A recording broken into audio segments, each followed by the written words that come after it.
The sun hung low over Monrovia on that unassuming Wednesday morning, casting a golden hue over the bustling streets of Liberia's capital. But this was no ordinary day. Outside the Ivorian embassy, an unusual sight unfolded, one that spoke of defiance, unity, and a deep-seated frustration simmering beneath the surface.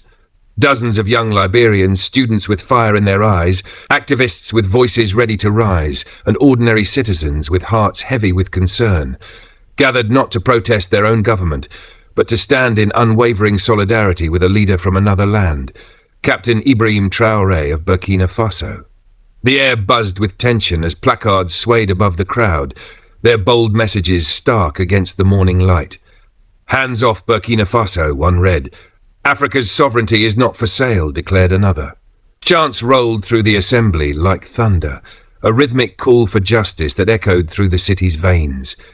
The demonstrators were not merely reacting to whispers in the wind, they were drawing from a well of painful history. Their anger was directed at what they saw as shadowy forces at play, with suspicions swirling around the Ivorian government and its alleged Western backers. To them, this was another chapter in a long, grim saga, one where African leaders who dared to defy foreign influence were systematically toppled. One protester, a young woman with a voice like steel, spoke into a microphone. "We remember Thomas Sankara. We remember how they killed him using puppets and proxies. We won't let it happen again." The reference was deliberate.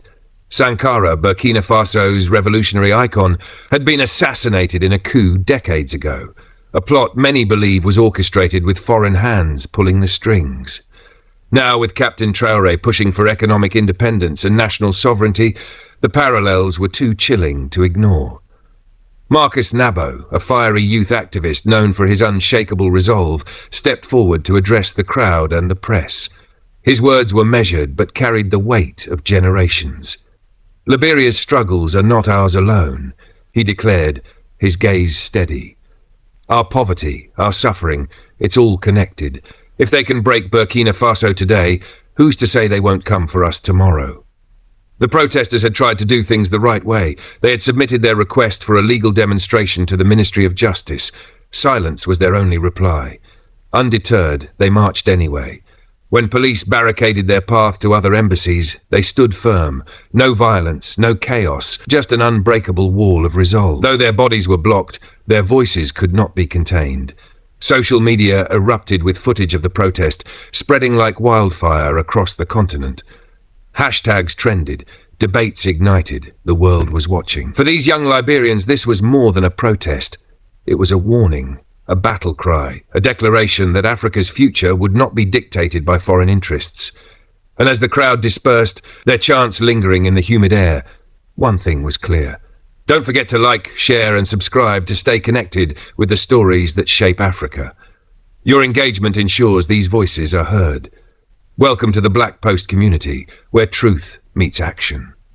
The protest in Monrovia was more than just a gathering. It was a tremor, a signal of something far greater, stirring beneath the surface of West Africa. Analysts watching the region lean forward in their seats, sensing a shift in the wind. What was once dismissed as mere unrest is now being reframed. This is a sovereignty movement, a defiant reclaiming of agency by nations long subjected to external manipulati. Gone are the days when military takeovers were simply labelled coups. Across the Sahel and beyond, from Mali to Burkina Faso, Guinea to Niger, a pattern has emerged. Soldiers seize power, yes, but they do so with something unprecedented. The roaring approval of their people. Citizens, weary of corruption, foreign exploitation, and empty promises, now cheer as uniforms replace suits in presidential palaces. And the youth? They are no longer bystanders. On X, formerly Twitter, Facebook, and TikTok, hashtags like Africa's Rise and Sovereignty now spread like wildfire. We are focused on results. We are focused on solution. The level of our emotion. We are focused on results. So today, we will cancel our march and re-strategize. And we come through because we wrote our petition to the Ministry of Justice. To state that they have not understand what is happening. So we have decided to cancel our marching.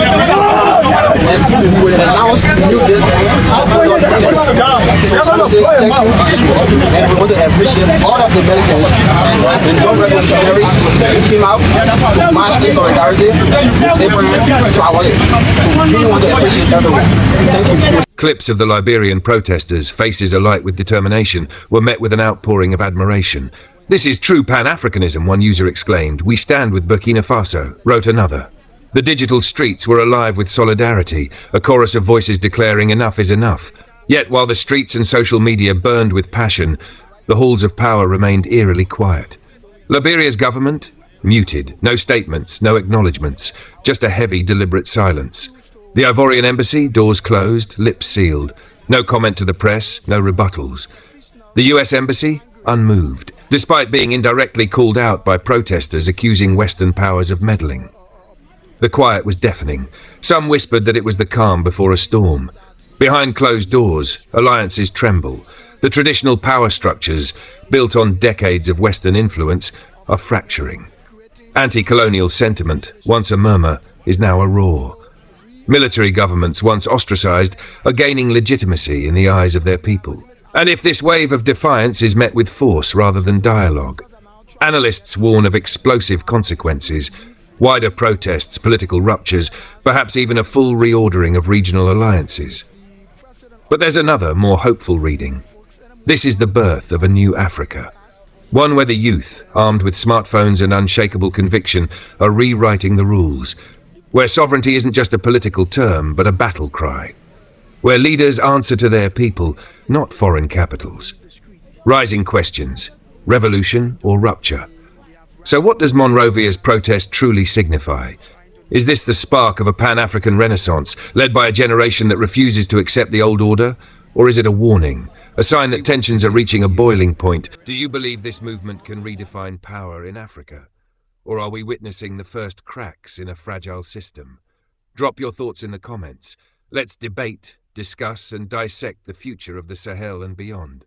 Don't forget to like, subscribe, and hit the notification bell to stay ahead with the Black Post, your lens into the stories shaking the foundations of the continent. The revolution will not be televised, but it will be tweeted, streamed, and shouted from the streets, and you must listen.